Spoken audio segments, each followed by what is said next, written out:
Good morning and welcome to NeoConnect 2020.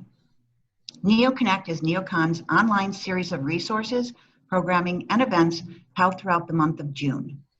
I'm Monica DiBartolo, NeoCon's Director of Programming, and I want to thank you for joining us. Today's session is approved for 1 CEU credit for interior designers and 1 LU for architects. It is also being recorded so you can access it on demand. You can see more details about that in the middle of your screen. So let's get started. Today's session is entitled The 21st Century Classroom, a Case Study in Collaboration. With the new generation of students on campus, innovations in classroom design are supporting new ways of learning and teaching. This session will discuss a prominent case study focused on a design that combines a multitude of learning spaces designed to foster student engagement and collaboration. Today's speakers are 2 industry experts from Chicago.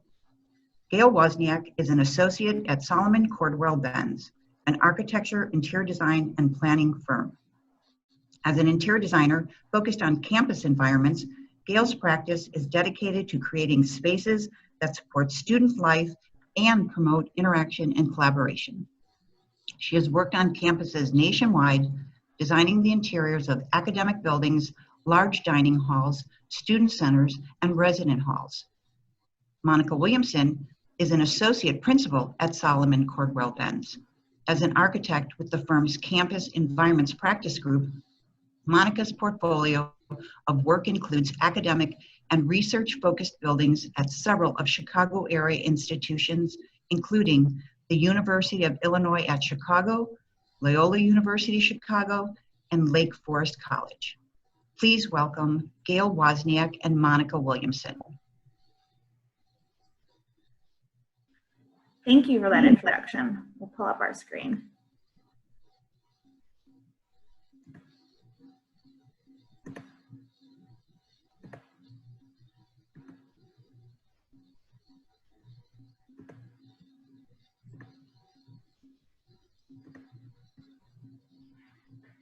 So as Monica introduced, we're going to be talking about the 21st century classroom today. The project that we're focusing on is at University of Illinois in Chicago. Monica, do you want to just give a quick intro to the site and some of the ideas behind that site? Yes, so we are in Chicago looking out toward downtown and Lake Michigan. You can see that this is the center of campus at UIC. The project we'll be talking about today is located at the north end of the campus, right where you will start to connect to the CTA with access to Greektown and direct access to downtown as well. One of the things that shows a little bit of the campus context, and this is an iconic campus designed by Walter Nash in the early 60s. And you can tell that it has a very distinct style. There's this idea of triangulation, these 3-dimensional forms that we took some inspiration from in order to design the building. But the idea was to really create spaces that reinterpreted that in a lighter, more transparent, more inviting form. This is the building. You can see on the right, University Tower, University Hall. It's a tall tower where all of the administration of the building is. And then the new building is in the foreground. And you can see that we kept that sense of movement, the use of concrete, the triangulation, but now we interpreted it in a new way that makes it more inviting, more dynamic. We took that same spirit into the interiors as well. The idea was to capture some of those materiality present on campus, the heavy use of concrete, but also just to lighten it up. And so what we did was we tried to infuse more natural materials into the space. We used wood heavily throughout, as you'll see in some of the images, as well as the one we have on the screen. The idea was kind of niche adjacent, we said in the office a lot. You know, the next generation of niche, really softening some of the existing forms on campus and introducing some new materials. To get into the academic portion of the building itself, we've broken it up in a few ways. So we're going to focus right now on formal learning spaces. And when I say formal learning spaces, I truly mean just enclosed classrooms. We have 7 classrooms in total in the academic portion of this building, 3 on the ground floor, which you see here, and then 4 on the second floor. The classroom styles are broken up into 3 different types. We have a turn-to-team classroom, a scale-up style classroom, and then a flat style classroom. And the idea here is that we're creating a palette of experiences that are supportive of active learning for students. Each of the classroom types is intended to reinforce more of that flipped pedagogy style, where really the students are receiving instruction via lecture prior to class in a web-based application. And a lot of times they're actually being assigned the homework prior to class too, and they're encouraged to start the homework with the lecture, and then come to class to really focus on areas that they're struggling with, areas that they have questions on, or broader ideas for discussion. And each of these classroom types have an attribute that's supportive of that type of learning. However, we feel that it's really important that the success of this project really reigns on the fact that we have all 3 present, again, creating a palette of experiences to support the overall learning and student success, rather than focusing on just one individual type. So the first type that we have is a turn-to-team style classroom. The university hadn't built any new classrooms before these since 1960. So really we're going from one way of thinking many, many years ago to just jumping straight into the future. But they also needed to support lecture style classrooms as well, just because they had such a backlog of classroom needs. So these turn-to-team style classrooms are designed to be supportive of different pedagogies. First, it could be a traditional lecture, and they are scaled in a similar way as some of the older lecture hall classes are. We have 1 at 288 person and then 2 at 192 person classrooms. But then the way that they're also designed is to support that active learning environment. So you'll see here in the plan that the way that we've designed this is that it's a tiered classroom. Each tier is a double level. So there is a fixed kind of curved style table, similar to what you're seeing on the image at the right. And then beyond that, there is a conference style table that allows the students to turn 180 degrees around and collaborate with their fellow students at those tables. Other elements that we've incorporated into these spaces in order to, again, create that successful active learning environment is all of the fixed tiered rows have a writable surface at the front. There's integrated power at every workstation and table. In addition, there's also integrated AV. The size of this classroom in this plan is almost 300 people. So for an active learning environment, that's a lot of people. So in order to foster that same environment in that large scale, there's speakers and microphones at every work surface to allow students to access the AV when they are talking during group work or presenting something to the class. The shape of the classroom itself is actually designed also to foster that active learning.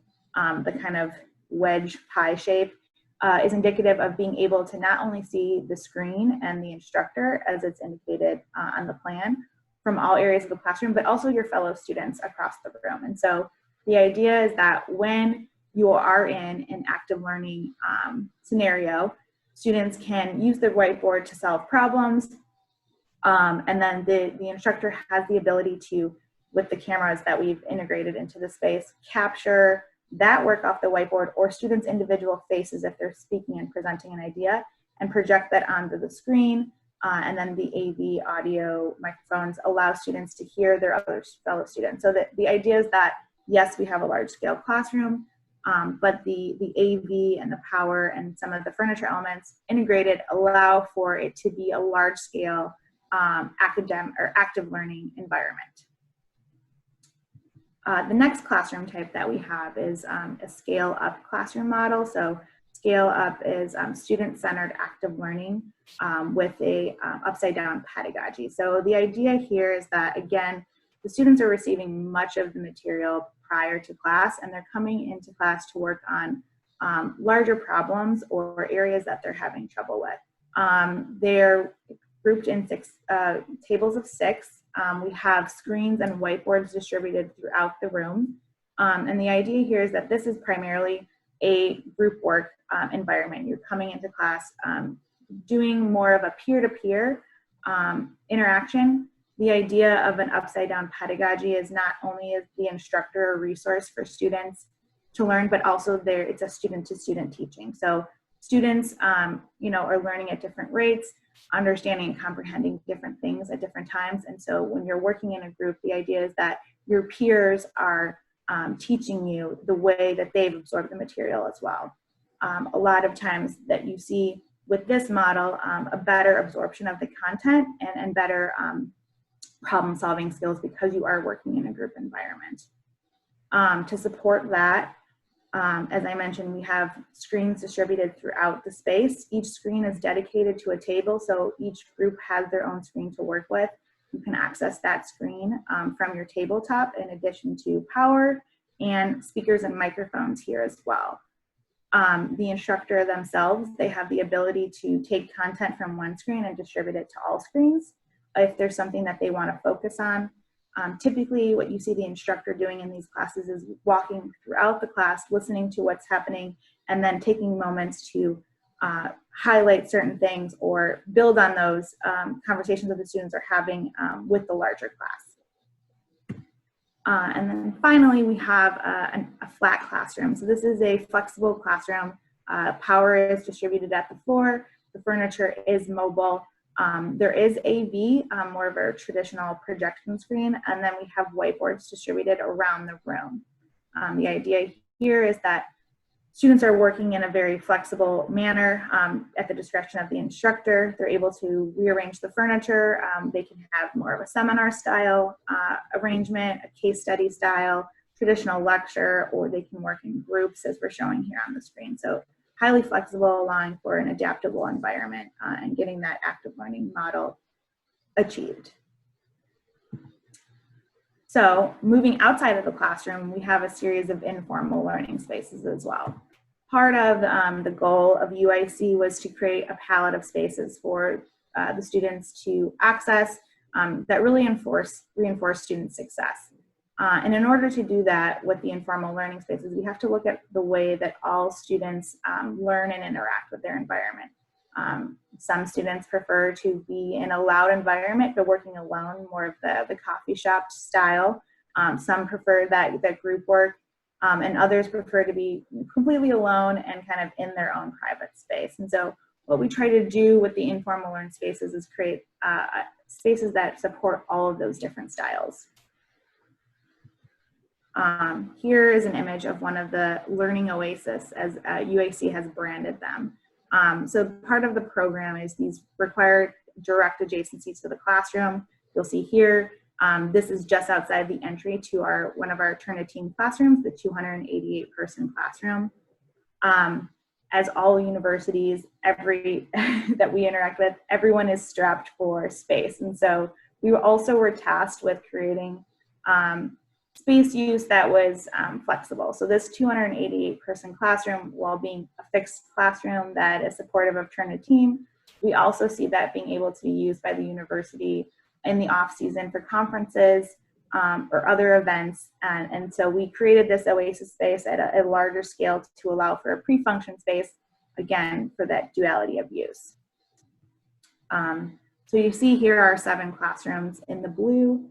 In the green, we have all of the learning oasis, and you'll see that they are located directly outside of these classrooms or directly adjacent to these classrooms. And what we had to do was create space that was varied and allowed for different postures. In that previous image, you saw that we had a lot of lounge-style chairs at a work height, so we had to adjust the tables to work with a lower seat height, but it allows students to stay a little bit longer, create that coffee shop vibe, and work in either groups or solo. At the upper level, we have more of just a lounge expression. We wanted to capture on some of the views, specifically in this area, and more of a meditative style. We do still have tables that they could work on, but it's more of a lounge capacity. Just outside our 72-person and our 32-person flat classroom on the second floor is more of a booth style, working at a traditional table height, and then some lounge spaces. And I think it's worth, go ahead. Sorry. I think it's worth mentioning that since part of this is a residential building, some of these spaces are also used by the students who live in the building.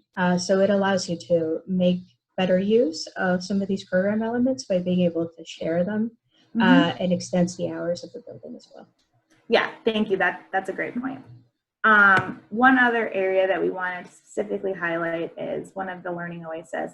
This space was just outside of our program requirements of being directly adjacent to the classrooms. The university was very concerned that students would not go to this space because they didn't have that proximity to the classrooms, and that they wouldn't foster that environment where you're taking conversations from the classroom and spilling out into these spaces, or you're starting conversations prior to class that are continuing in that learning environment. They have this push and pull relationship that's really important and was essential to the program in both SEB's mind and UIC's mind. But we did have this space available, and we wanted to make sure we were capitalizing on it.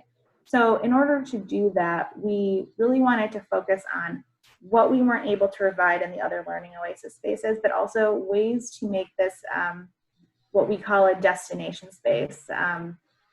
In student speak, more of the Instagrammable moment that they can be posting on social media and would go to and seek out because of the cool factor that it had. So we were able to create a space that was really more of a meeting central hub. What you're seeing here is we have a series of meeting rooms and alcoves that open onto a larger space. We did design furniture, kind of integrating data or EV and power into these spaces, allowing for various postures, conferencing style, a traditional video web-based calls, and then less traditional is the lounge style seating with a table and chair application. The idea here is that all of these rooms are able to open up to the larger space, so students can work kind of permanently. So you might have one group sharing content with another, but we also thought this could be another learning environment if needed to capitalize on a classroom space.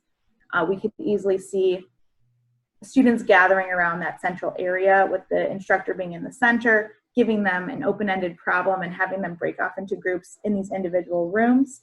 All the doors are sliding doors, and the space is fully glazed. So again, if you were an instructor, you could permeate throughout the space, similar to some of the designs that we have in the classroom, but in a less formal way. Also, this could be just simply used for study and group work as you're seeing here in the students. To create that cool factor, we kind of broke with the finishes that we've created everywhere else. The palette in the classrooms was more of a natural palette, again, focusing on that softening of the concrete and that heavy niche expression. But here we wanted to up that cool factor, and so we introduced some additional materials, some mesh brass ceilings, more residential style lighting. In the individual meeting rooms themselves, we have an embossed metal ceiling. We still have whiteboards distributed throughout as well as screens, but the idea here is that using the finishes and some of the programmed elements to create a destination, since this was outside of the original program requirements we had. So I'll turn it over to Monica to focus more on some of the wellness aspects of the building. Let me just give you control. All right. Great, thank you. Yes, so the world is very stressful, as we all know, and wellness is increasingly a concern. It was already a huge concern just a few months ago. Students have been more stressed, there have been higher instances of depression, and so it's very important to figure out how the university can support the wellness of students. And as architects and designers, how can the spaces contribute to that feelings of being welcome, being safe, being comfortable? So here you can see some of the approaches that we took taking a step back and looking at larger site strategies, it's important to note that this is the residential portion of the building. It's the tower, 554 beds. And then the classrooms and the academic space spill out of that and flow into each other at the base. The form of the building is intended to create a termination of the campus at the north end, but also to help with acoustic mitigation. We also have a higher rating on the glass all along the north end of the building, but created a much more glassy expression here, so that when you're coming from campus at night to go to the CTA, or you're riding your bike through the campus or taking public transportation, there's a lot of lighting here and you feel safe and comfortable. In the summer, the intent was also to focus on creating a microclimate that allows for this natural ventilation, taking advantage of the prevailing breezes. And in the winter, of course, the lower sun allows for greater solar heat gain. And the building itself, its very form, helps to protect these outdoor spaces. So in essence, you're showcasing some of the work that's going on inside the building by allowing for that transparency, but you're also allowing some of these outdoor spaces to be part of the learning experience.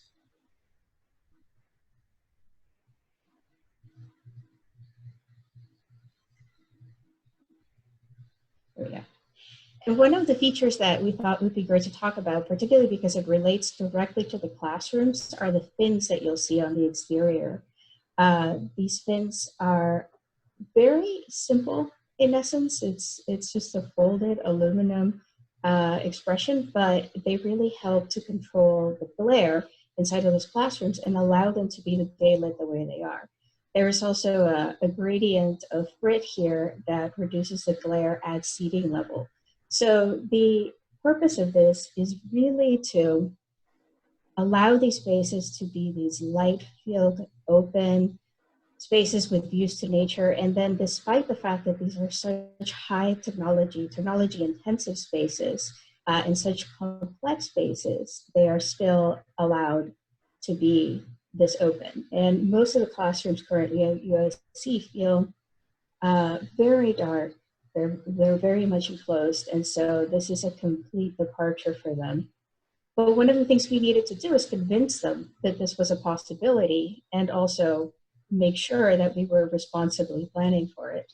So we did a series of studies looking at all of the different angles that students might take when they turn to team, looking at multiple directions, when they're being filmed, and how the backlighting of the glazing on the exterior.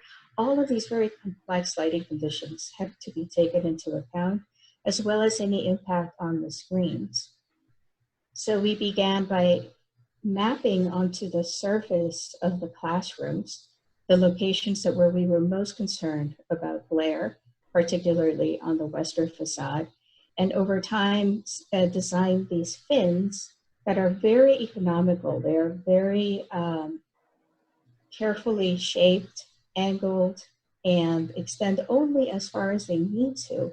So it's a good use of material.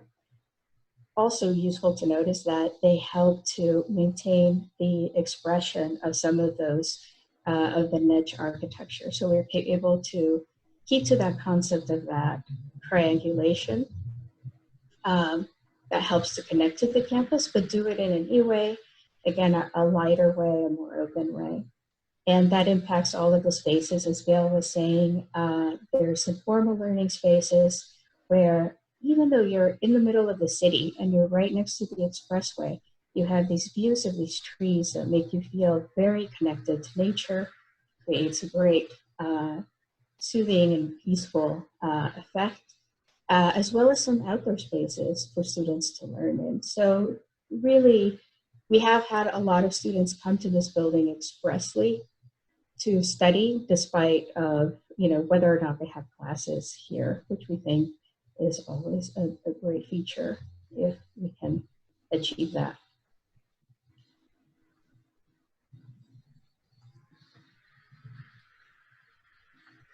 And COVID. So COVID is clearly an extension of wellness and the concerns about both the immediate crisis that we are in and the impact that it has at this moment in mitigating the spread of infection, but also in terms of how it will impact our mitigation of disease, infectious disease in classroom buildings into the future and in any future potential pandemics. And so this is something that as design professionals, I know we have all been working through and thinking about.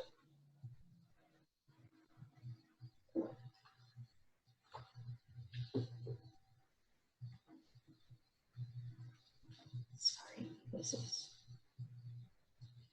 When it comes to the immediate moment, the main ideas are to limit the spread, to keep use disinfecting to keep the space as clean as possible, and then to have strategies in place in case there is an outbreak. So for quarantining, for example, and since this is also a residential building, that becomes even more key. Yeah, and so just this is also the lens that SCB personally has been looking at all of the strategies that we've been trying to create. These are coming directly from CDC guidelines, and so just off the top, we wanted to give a frame of reference of where our mindset is. Mm-hmm.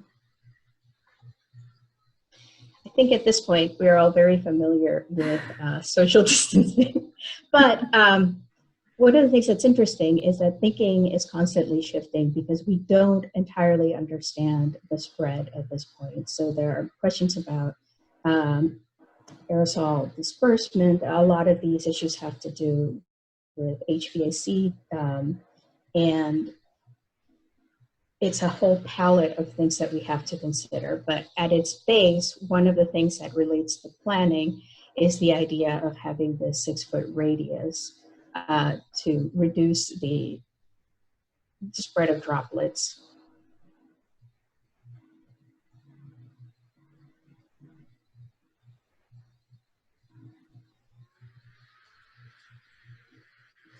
So you see that of course will have a great impact on a lot of these classrooms. It will substantially reduce the capacity, and clearly it impacts the collaborative element of the classroom. But one of the positive attributes is that these classrooms have always, already been designed with this high technology view in mind. So the lectures are already recorded and so on. So it may be possible to maintain a lot of that collaboration, kind of like we're having right now, and allow for some of that social distancing. But within the classroom, you can see that in case of this turn-to-teen classroom, it would reduce the capacity to 33% efficiency, or 96 students. And then when it comes to the other classrooms, in some cases, you can still retain slightly higher capacity, but again, it's going to reduce the capacity, and it may just make more sense for students to be working at home, or you may have a limited group of students here and then allow students to spill out into other spaces, whether that be into other classrooms. So you may have the instructor here, but still interacting with students in other classrooms. Or it may be in some of these study spaces where students may be able to come, view a lecture, interact, have access to all of that technology, but be remote. Yeah, so I think what we're seeing in the classrooms is that there is a reduced capacity. Obviously, universities are currently grappling with how many students can come back, if any. What are their strategies? Are they doing freshman only, freshman, sophomore? Are they bookending it freshman, senior? There's a lot of questions that universities are tackling right now. One benefit we see with the style of these classrooms is that the program required such a high level of technology integration that there's a lot of things that could be done. You could have a portion of the class come back and be present in class, but because of that technology integration, they also could have students tapping in remotely. And through another system like this, the instructor can be present and still be kind of projecting out student feedback and student questions to the larger class, so you can still maintain that collaborative spirit because the technology was integrated at such an early level. And then, as Monica said, you know, having technology integrated into non-classroom spaces allows you to, again, continue that tap into those spaces and extend some of the areas that you can handle instruction. And one of the things to note as well, which is interesting, is that you also need to protect the staff and the faculty. So you may have faculty that has reasons why it would be more dangerous for them to be in the classroom, but you can still have those people come and speak and have the students who really require that social interaction be in the space together and have access to that technology that they may not have at home, and to the kind of interaction with other students that is so critical for your well-being early in your academic learning. Yeah, I think this space in particular is interesting. Again, as I mentioned earlier, you know, everything is fully glazed, but we do have a lot of walls here. So this could be something where you have the instructor, you know, talking out just outside of the spaces at a distance, and students are in more enclosed spaces, socially distancing, but then also with that extra layer of protection with the walls themselves. But visually, you still have that connectivity. So it's an interesting idea that how spaces start to play and what materiality matters and how transparent spaces are kind of lend themselves into being more conducive to a temporary classroom space or not. Mm-hmm. Absolutely.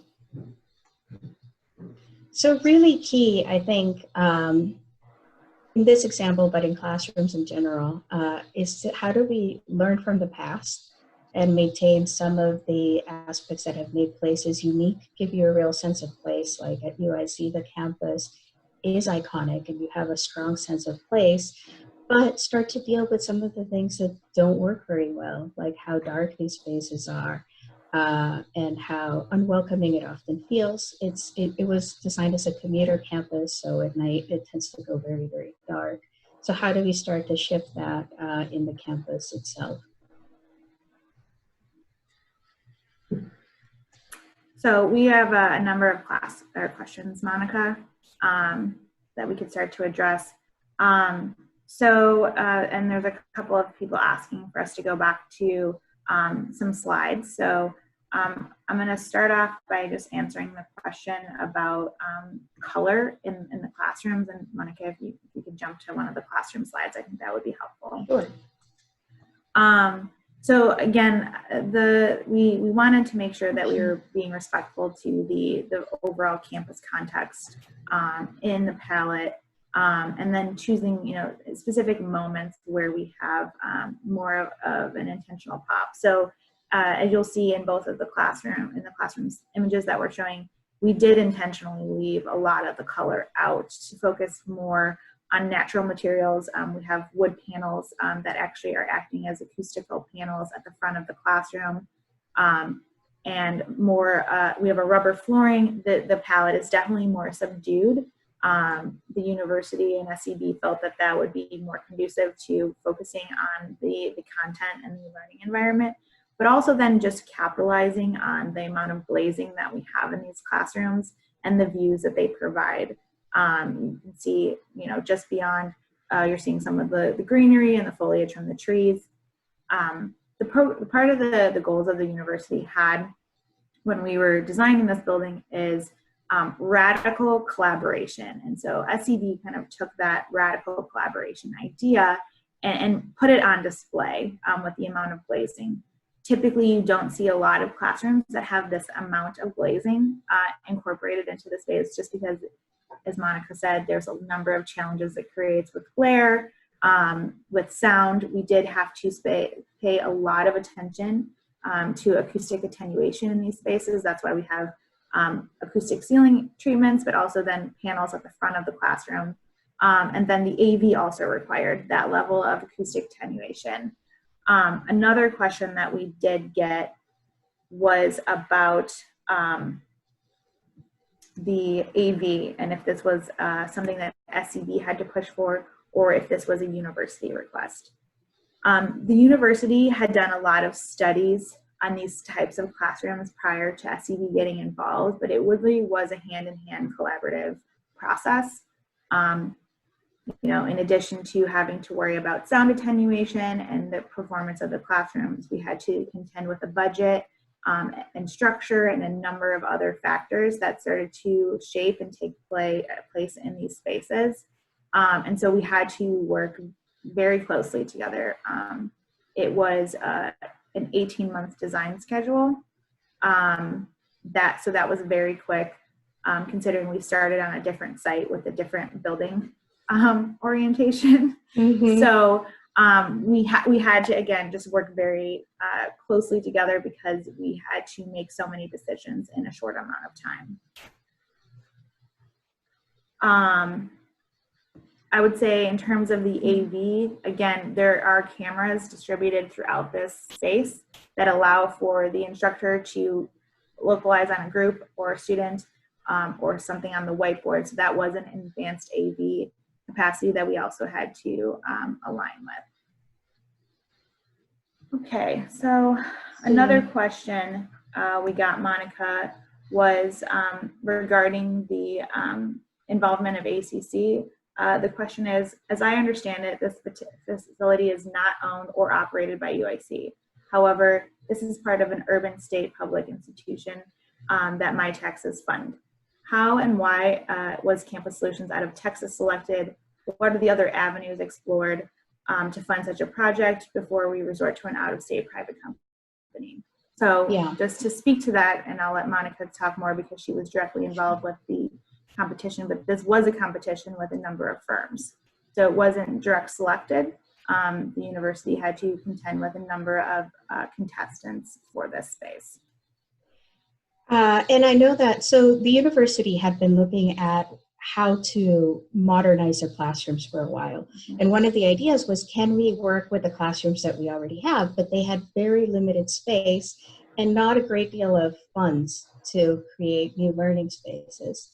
So after having studied it extensively, trying to figure out if they could build a new building, there was just limitations financially to what they could do. So through working with American Campus Communities, what they were able to do is join these two programs. They also needed student housing, and it made sense to do that with ACC.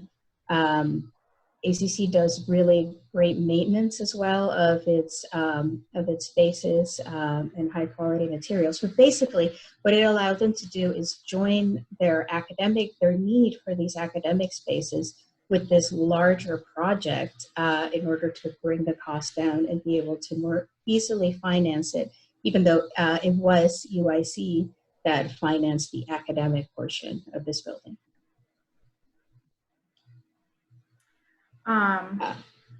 So another question. Oh, no, sorry. Yeah. Another question that we did get was how the fins were attached to the facade. So I'll let you jump in on that one, Monica. Yeah. So that was a tricky one. It's always tricky, but they are thermally broken brackets that are attached to the mullions. So we had to work on how to coordinate those and also maintain the integrity of the curtain wall along the exterior. Okay, so another question that we received was, how are acoustic considerations handled in the big curved classrooms? So we did work with an acoustician who was our acoustician, but also our AV consultant. So that was really helpful having them do a joint because they understood the AV needs and helped us tailor the acoustical needs as well. Part of the strategy for this curved classroom was breaking up some of the surfaces. So you'll see here we have a tiered ceiling. That is actually an acoustic measure in order to break up some of the sound. The walls at the front of the classrooms are also tiered. So that is able to, again, break up the sound and the reverberation. And that was one of the strategies that we had in order to deal with the acoustic issues. Absolutely.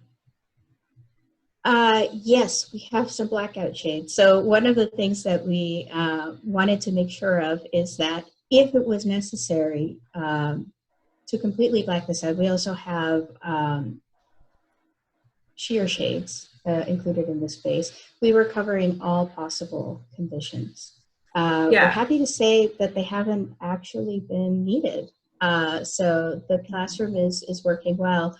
AV, has also just improved, so projection is a lot more effective and powerful than it used to be. The sheer shades are also an acoustic shade as well to, again, help with that reverb. Because if you notice, when we looked at this classroom and took it to our acoustic consultant, who was, why am I spacing on her name, Gail? Threshold, yeah. Yeah. Thank you. That always happens when you're trying to remember something. But the geometry of the classroom is almost the worst possible geometry that you could have, because everything gets reflected back in. Mm-hmm. So we set them a very tough challenge, and they were really able to meet it. Another question that we have, Monica, is about the meeting spaces and some of the acoustics there. We just jump to that slide.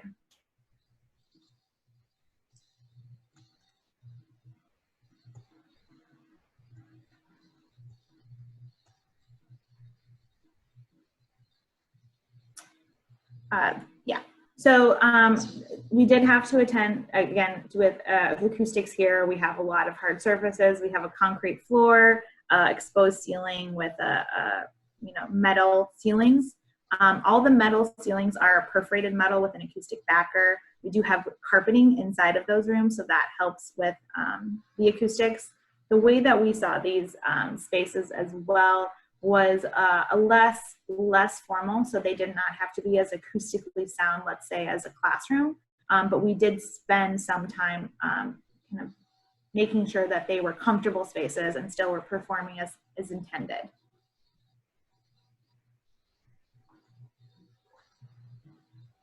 Okay, so another question. Oh, go ahead.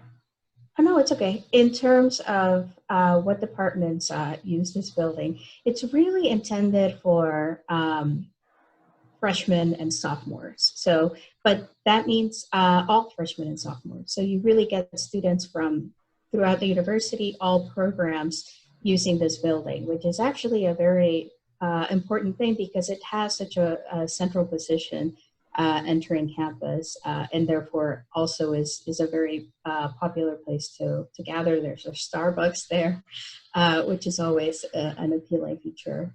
So really it serves many departments in the freshman and sophomore classes. Yeah, the School of Business is also having classes there. So they do kind of have a flexible schedule, since those are mostly evening classes. So they've been really using this building as much as possible. Pre-COVID, I should say. One of the questions that we did receive was around how did we think about flooring materials in regards to the space and acoustics. The university was really focused on durability for the flooring, and so what you see here is a large expression of concrete flooring in all of the public spaces, as well as the in the corridors.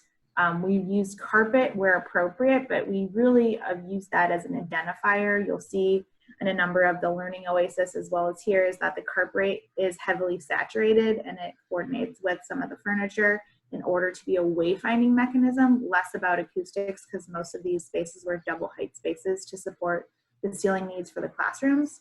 Inside the classrooms themselves, we went with a rubber floor, again, because of durability. All the chairs that we have in those classrooms are on casters, and the university had an averse feeling about using casters and carpet and some of the wear and maintenance issues surrounded there. So we went with a rubber product. The rubber product was also highly sustainable, which is part of the goals. Monica, correct me if I'm wrong, I think we achieved LEED Gold for this project. LEED Gold. So the materials were also at play when we were considering our LEED points.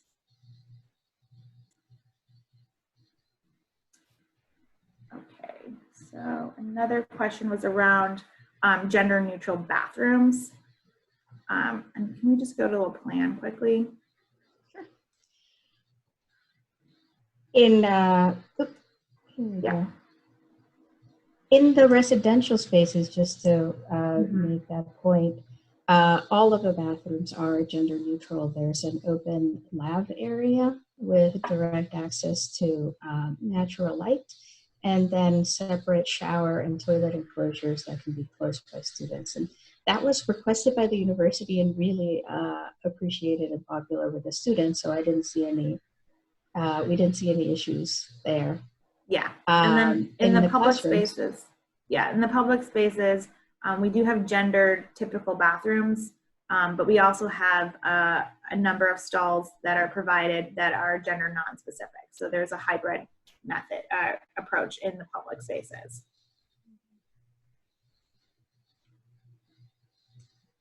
All right. One was a question about any antimicrobial surfaces elements incorporated into these environments. We were focused very highly on durability and incorporating, I would say, more natural materials to soften the aesthetic of UIC. This building completed last summer, so that was pre-COVID. So we were not specifically focused on antimicrobial specifically, but we are, we were focused on highly cleanable surfaces. So we have a laminate surface in all the classrooms. Outside of the classrooms, we have trash stations that are covered in quartz. Our flooring is concrete. So these are surfaces that are highly durable and can be cleaned with a very tough astringent if required. SCB's understanding of antimicrobials right now, they're not the silver bullet for COVID. They're not addressing viruses per se, but they do address bacteria that can impair somebody if they had a bacterial infection plus COVID at the same time. And so that was not the focus at the time of this project, but we did incorporate many durable surfaces that can be cleaned with harsher chemicals to reduce the spread. Okay. Let's see. So in terms of the use of the building at night, yes, a big part of our intention was that this would be used at night, and they do use it for lectures and open public events too. So it's a fairly complex building, but if you see here, there's an entrance that's intended mostly for the residential portion of the building. There's a cafe over here, a Starbucks, and then there's the entry here for the academic spaces. But at night, this entry is closed, and what that allows us to do is have a single point of security because of the front desk here, so that students can still use these study spaces at night or during the day, but they have to go through this single point of control. We also, that was a very important reason to maintain the lighting levels high, because we wanted students, especially close to the CTA, at this edge of campus, to feel safe in the space. Yeah. So we did get one question. SCB is the design architect and the architect of record for this project.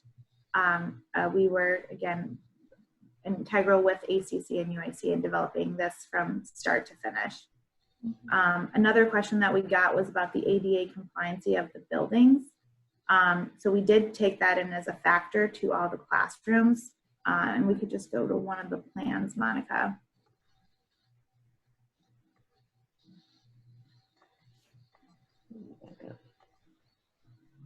So typically, and I think the tiered classroom is probably more specific. Yeah.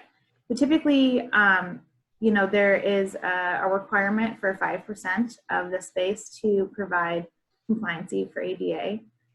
We took that a little bit further and provided compliancy for experience types. So not just saying all of the ADA seats are at the front of the classroom, like it happens in a lot of spaces, but we did add a ramp, as you'll see in the far end of this photo, and we can illustrate more on the plan, to the space so that the students can access various different points of the classroom to provide kind of equity when it comes to the experience of the classroom. Some students who are in a wheelchair or potentially impaired may not want to sit at the front of the classroom or be regulated to that area, and so we wanted to give them the equity of choice in these spaces.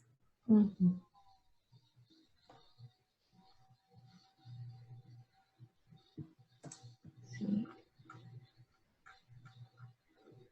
So another question was light levels and lead.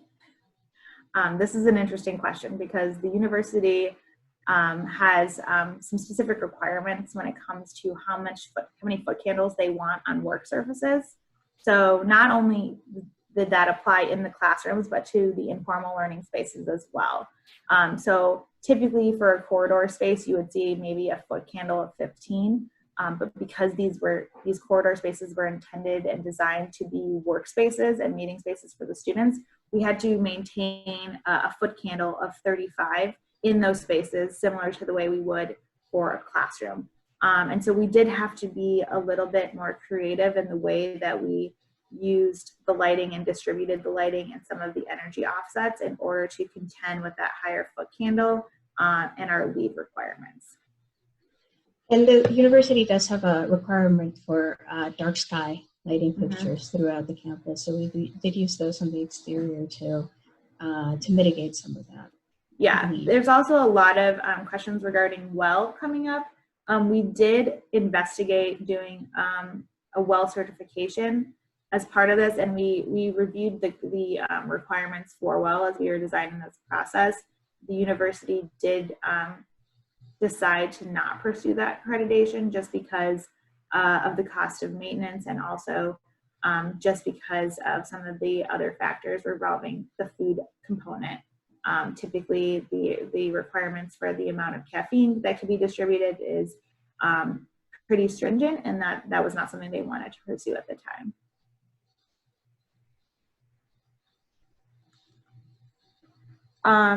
So the manufacturer for the Turn to Teach classroom was Bold Furniture. They were the manufacturer for all of the classroom furniture, the flip top tables included, the furniture that we had for the meeting hub, and largely in the Oasis spaces. They were a furniture solution and not millwork. However, because of the very specific requirements we had for this project, we basically had to build a lot of this furniture from the ground up and design it as you would a casework piece, but targeting the installation and the cost standpoint of a furniture piece.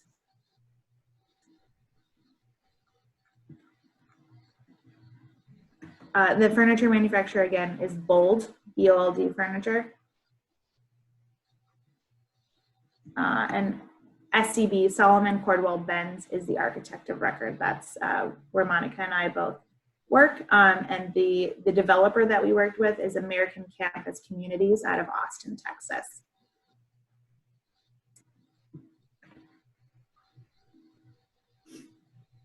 Let's see, we've gone through a lot of the questions. Monica, there is a question about the heating and cooling systems that were utilized for the space and the adjustments. I think that each classroom has control, correct? Each classroom does have control of their heating and cooling systems, but that's one of the things that's going to be a big issue with allowing for more air changes per hour, etc., to try to figure out increasing filtration. So these are things that the university is still working through as they prepare for the next year. And I think but working closely. The mechanical engineer for this was Ilara, and they have been fantastic, so they've worked closely with the university as well. But I think, Gail, I think we've done a lot of studies for this in terms of, I think there was the question about sanitary stations, placing those at multiple points at the entry to the building, at the entry to the classrooms, as many places as possible to make it easy for students to use them, cleaning the classrooms between classes. And one of the things that's interesting is how do you handle pinch points? And that's going to be tough. I think you basically have to fill in the class from the back, having people come in individually. So it'll be a challenge, A lot of the pinch point questions, that's going to be kind of behavioral. What I can speak to that is in the public spaces, a lot of the spaces are more generous than you would see in a typical space. We design, typically promote a 6-foot corridor for classroom spaces. Here, just given the volume, we have 880 academic seats as part of this building, and the turnover is pretty high in a not normal non-COVID environment. So all of the corridor spaces are actually a 7-foot width, even kind of between some of those oasis spaces. So the, the two green spaces that you're seeing here, that's all 7 feet. So the scale of the building is pretty expansive. It's a little bit of a joke that we've had in the office, because when you look at the plan, it seems kind of tight. But being in the space itself, it's fairly generous. Again, we allowed for 7 feet corridor space for circulation because of the volume of students that this building was designed to hold. So with a COVID application, we're obviously having much less of those students on site at the time, and there may be some staggered scheduling with the classrooms, so you're not having everybody move about the space all at once. We do have 2 staircases that are located within the classroom area, one being the feature stair, and then the other that you're seeing here up on the upper right, and then another, an exit stair that the doors are open on stanchions that they could have a up-down path of travel as well to limit the capacity for the elevator, but also then control the direction that students are going in, so you can really use the full width of those stairways. And there is an elevator for the academic located inside a sculptural element in the center of the ground floor space.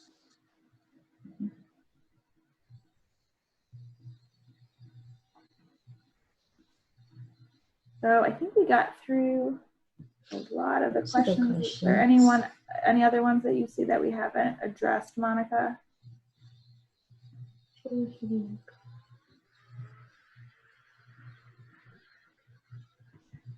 In the future, will you be considering U.S. manufacturers for?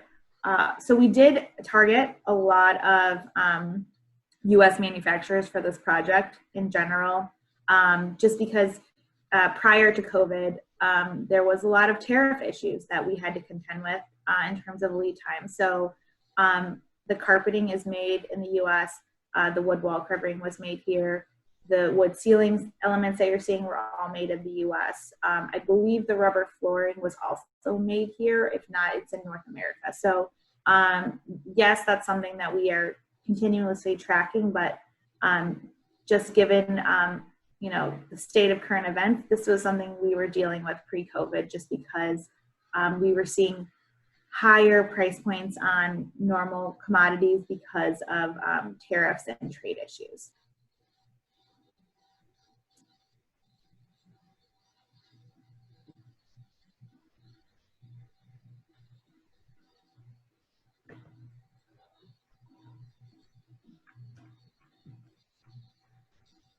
Monica, can we just go back to the social distancing slide? I think there's been some requests to see that one more time, the circle slide. Oh, yes.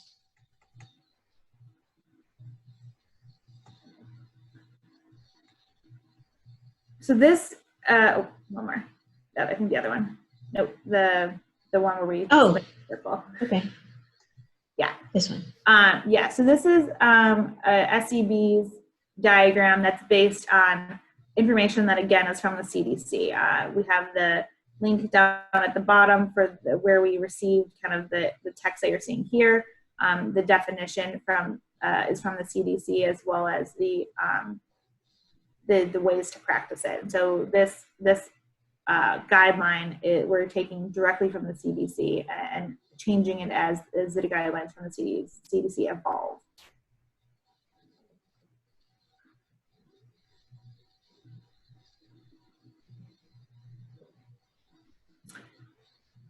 All right, so I think we're just about out of time. Thank you, everyone, for joining us today. We hope you enjoyed the project as much as we did working on it. Monica and I will turn it back over to Monica to close out. Yes, thanks, everyone. Gail and Monica, thank you for sharing your welcoming classrooms and impressive campus project with us. And thank you everyone for joining us today. Please be sure to join us next week for the continued series of webinars during NeoConnect 2020. Have a great weekend and be well.